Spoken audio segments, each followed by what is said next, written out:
close till I get up. Time is barely on our side. I don't wanna waste what's left. The storms we chase are leading us, and love is all we'll ever trust. Yeah, no, I don't wanna waste what's left. And on we'll go, through the wastelands, through the highways, till my shadow turns to sun rays. And on we'll go, through the wastelands, through the highways, and on we'll go.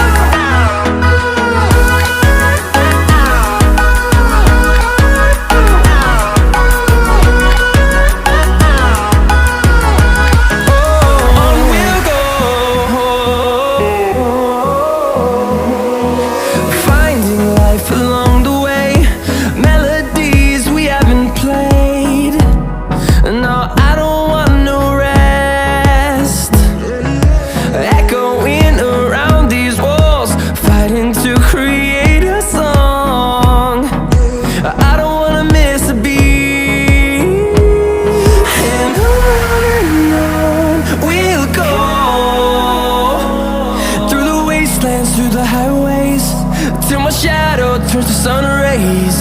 And on we'll go, through the wastelands, through the highways, and on we'll go.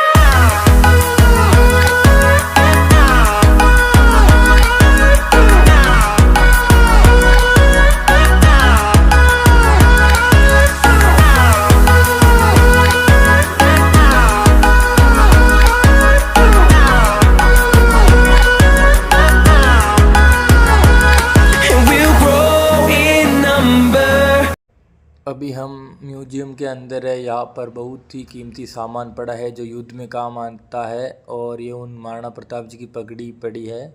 ये महाराणा प्रताप जी की तलवार है जो युद्ध में काम आती है। ये उनकी किताब है जो बचपन से वो पढ़ते थे। यहाँ पर बहुत ही ज़्यादा भीड़ देखने को मिलेगी आपको, कि यहाँ पे बहुत ज़्यादा टूरिस्ट आते हैं घूमने के लिए। अभी हम आपको शॉर्ट इस युद्ध में अकबर स्वयं नहीं आए थे।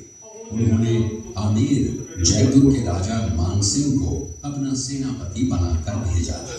हल्दी घाटी का युद्ध 5 किलोमीटर लंबे और 200 मीटर चौड़े क्षेत्र में हुआ।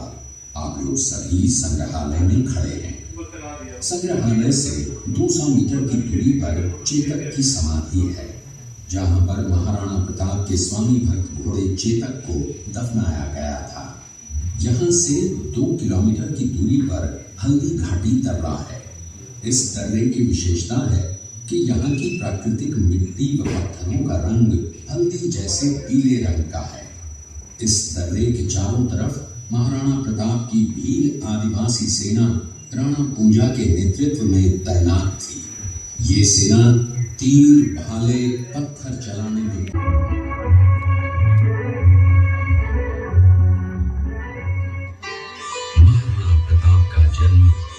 जिले के अखेराज सोनगरा की पुत्री एवं महाराणा उदय सिंह की महारानी जयवंत कमर की कोख से विक्रम संवत 1597 में अर्थात 9 मई 1540 को बाल्यकाल चित्तौड़गढ़ में गुजरा। सन 1567 में अकबर ने जब चित्तौड़गढ़ पर आक्रमण किया तो मेवाड़ के प्रमुख सरदारों और सेना नायकों के आग्रह पर महाराणा उदय सिंह ने चित्तौड़गढ़ छोड़ दिया। अपने देश, कुल, गौरव और मातृभूमि की मर्यादा के लिए प्राण न्योछावर करने वाले योद्धाओं और ललनाओं से प्रताप ने न केवल सीख ली, बल्कि ये घटना उनके जीवन का आधार बन गई। 1572 को महाराणा उदय सिंह का देहांत हुआ। प्रताप की ज्येष्ठता और योग्यता को ध्यान में रखते हुए सरदारों ने उनको राजगद्दी पर आसीन किया। होली के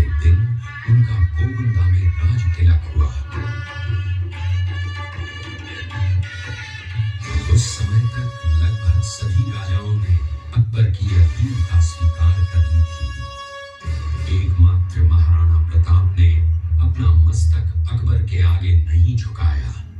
प्रताप मुगलों से लोहा लेने की तैयारी में जी जान से जुट गए।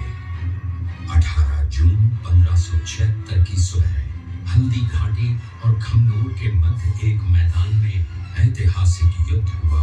महाराणा प्रताप की सेना गोगुंदा से हल्दी घाटी पहुंची, जबकि सेनापति मानसिंह के नेतृत्व में मुगल सेना ने हल्दी घाटी के ठीक नीचे मैदान में अपना मोर्चा जमाया। मुगल सेना के हरावल दस्ते द्वारा घाटी में घुसपैठ करने के प्रयास की प्रतिक्रिया स्वरूप महाराणा प्रताप की सेना मुगलों पर टूट पड़ी। प्रताप के हरावल सैन्य दलों का नेतृत्व पठान हाकिम हासूर कर रहे थे। भीरू राणा, जो राणा पूंजा के नाम से भी जाने जाते हैं, उनके नेतृत्व में भील आदिवासियों ने गोरिल्ला पद्धति से युद्ध करते हुए मुगलों के छक्के छुड़ा दिए। देखते ही देखते शाही सेना में खलबली मच गई। रक्त तलाई घोड़ों के टापों, हाथियों की चमगादड़ों और तलवारों की झनकारों से गूंज उठी। चारों तरफ हाहाकार मच गया। युद्ध का घटनाक्रम अचानक उस समय बदल गया जब प्रताप ने अपने घोड़े चेतक को एड़ लगाकर मानसिंह के हाथी पर चढ़ा दिया और उस पर भाले से भरपूर बांध दिया। मानसिंह हौदे में दुबक गया। हाथी से उतरते समय चेतक की एक टांग कट गई। इस स्थिति को भांपकर महाराणा प्रताप के हमशक्ल सेनापति झालामान ने महाराणा प्रताप से आज्ञा लेकर उनका राजमुकुट धारण किया। मुगल सेना झालामान को महाराणा प्रताप समझकर इन पर टूट पड़ी और झालामान शहीद हो गए। उधर चेतक ने अपने स्वामी को 5 किलोमीटर तक 3 टांगों पर ही लेकर एक बरसाती नाले को पार किया। उसके पश्चात उसके प्राण पखेरु उड़ गए। इस युद्ध से महाराणा प्रताप के मन पर गहरा प्रभाव पड़ा। परिणाम स्वरूप उन्होंने मुगलों पर विजय प्राप्त करने तक राजसी ठाट बाट छोड़ने और पत्तों पर भोजन करने का प्रण लिया, जिसे उन्होंने जीवन भर निभाया। महाराणा प्रताप ने अपना सैन्य बल बढ़ाकर सर्वप्रथम अरावली पर्वत की घाटियों में बसे दिवेर पर चढ़ाई कर विजय प्राप्त की। इसके बाद कुंभलगढ़ पर भी विजय प्राप्त की। सिर्फ चित्तौड़गढ़ को छोड़कर सारे मेवाड़ को अपने अधीन कर लिया।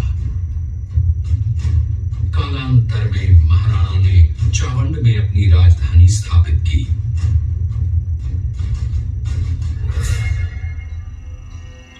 19 जनवरी 1597 को राणा प्रताप ने मात्र 57 वर्ष की आयु में इस संसार से प्रयाण किया।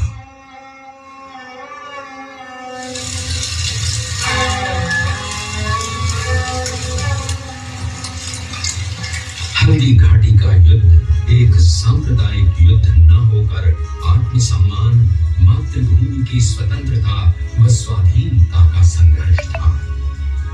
इसका प्रमाण ये है कि जहां पर अकबर की सेना के सेनापति जयपुर के राजा मानसिंह थे, वहीं पर महाराणा प्रताप की सेना के सेनापति काबुल के हाकिम हासूर थे। महाराणा प्रताप स्वतंत्रता की वेदी पर एक ऐसा अंगारा था जो आत्मसम्मान व देश गौरव के लिए दिन रात जलता रहा, धधकता रहा और अंत में बुझकर भी उसने देश में ऐसा लौह भर दिया जिसकी प्रखर किरणों ने भारत माता को गुलामी की जंजीरों से मुक्त कराने के लिए सदा प्रेरित किया।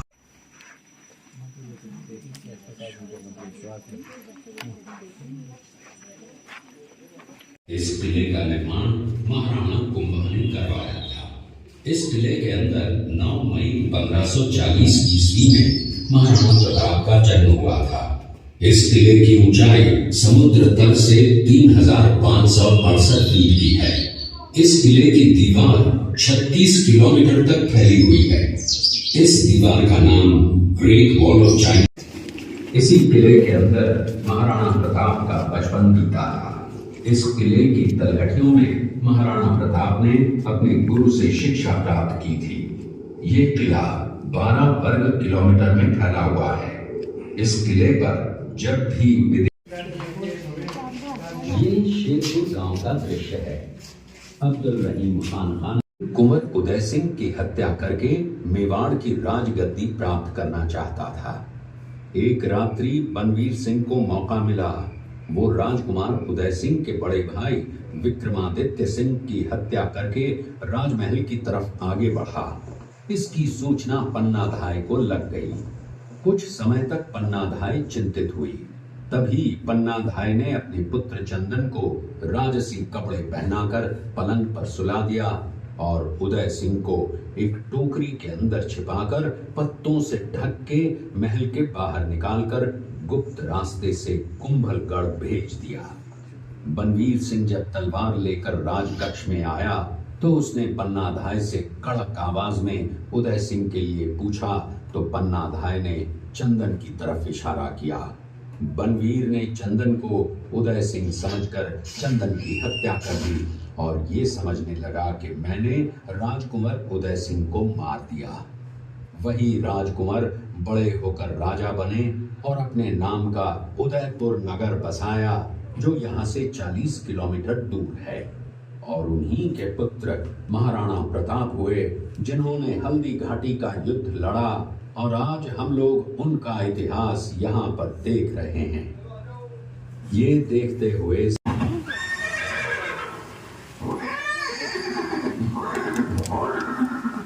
ये दृश्य महाराणा प्रताप और सुविख्यात स्वामी भक्त घोड़े चेतक के अंतिम मिलन का है। हल्दी घाटी युद्ध के बाद चेतक घोड़े ने 22 फीट के एक बरसाती नाले को पार किया। ये उसी समय का दृश्य है। पास में खड़े महाराणा प्रताप के छोटे भाई शक्ति सिंह हैं, जो पहले मुगल सेना में थे। बाद में वो महाराणा प्रताप की तरफ आए, माफी मांगी और अपना घोड़ा महाराणा प्रताप को दिया। ये देखते हुए सभी अतिथि आगे की तरफ चले। का आतंक छाया हुआ था। महाराणा प्रताप ने उस बाघ का शिकार कर उस बाघ को मार डाला। ये घटना महाराणा प्रताप